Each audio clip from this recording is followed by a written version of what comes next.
Good evening, folks. Kind of a little food for thought for you. I'm currently outside and I got my phone out and I've got a little scope that actually hooks up to the back of my phone. It's got a little clip on it and the little telescope screws into the back of it, so you can actually get into it on your phone. Now, one of the things I wanted to kind of get into about was some questions to kind of go over. I've had a couple of comments on my on one of my previous videos, and someone had said to me something that I've heard many times myself, and that thing is well, I've shown you guys on ISWA on SDO of our sorry, I'm right by some power lines and it's about the best I can do, and they've been showing that the eclipse of the sun by a large round object. And someone said, well, you know, apparently it's the moon, or the moon is eclipsing our SDO, which is the Solar Dynamic Observatory satellite. Well, let's say that that's true. That would mean NASA's lying, because the SDO satellite, and anybody can Google this and look this up, the SDO satellite is actually 1 million miles closer to the sun. So it's 1 million miles away from Earth. The moon is 250,000 miles from the Earth.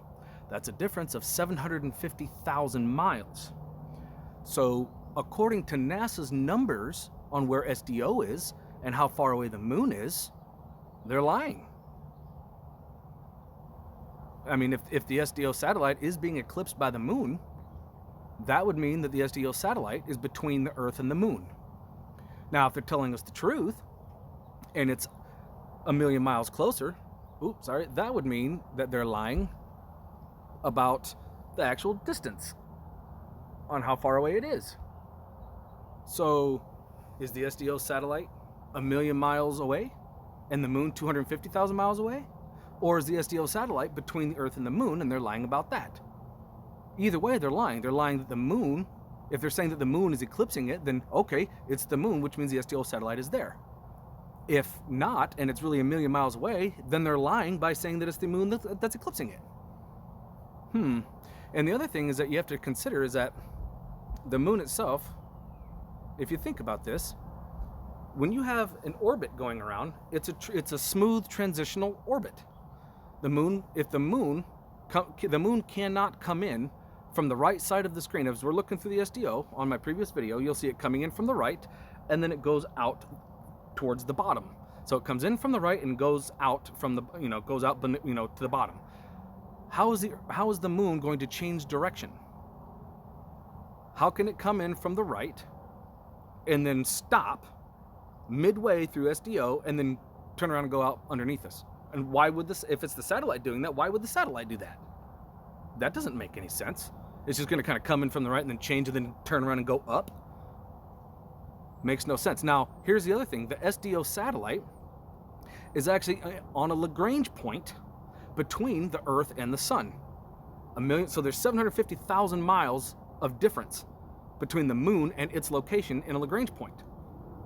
Okay, so that would mean the moon, if the SDO satellite is between the Earth and the moon. Now let's just say that it is between the Earth and the moon. Okay, let's just say for argument's sake that it is there.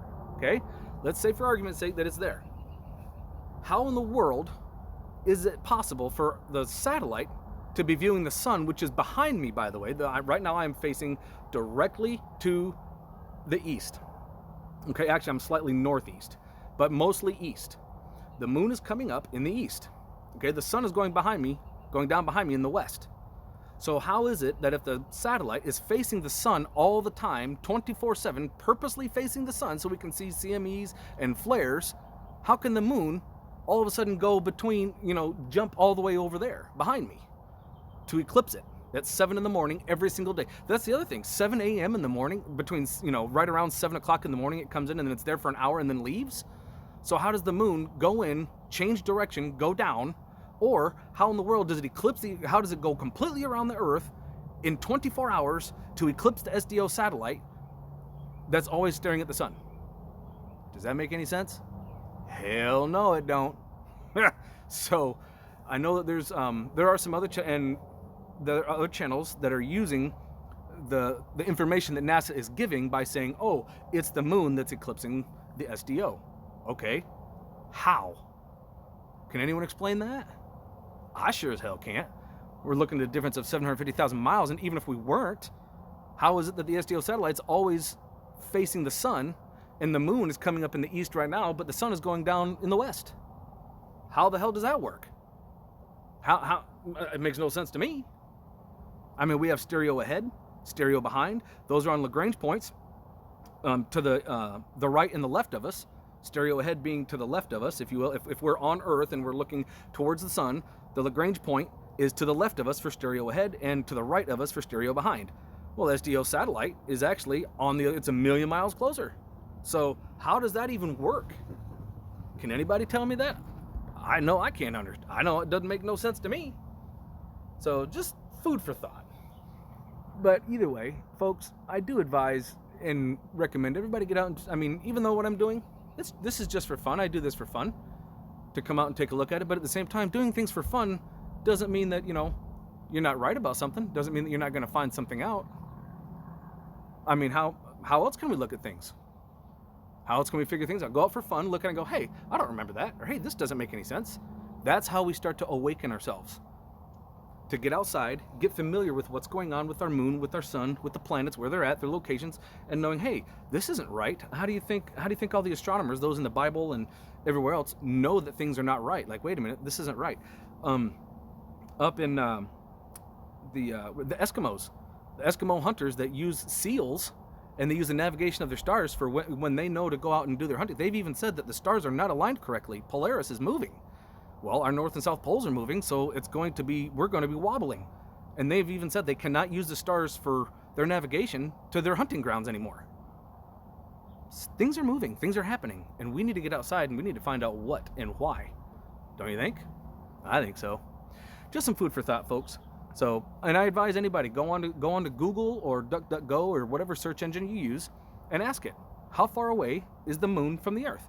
And then ask it, how far away is the SDO satellite? You'll see the numbers and you'll go, well, that's not making any sense. So anyways, folks, stay safe out there. Get outside, look around, see what's going on. Take some views of the moon, of Venus. See, take your kids out and show them, let them see. Kids, believe it or not, are just as curious as ever. Stay safe, folks, and remember that love is the only way forward.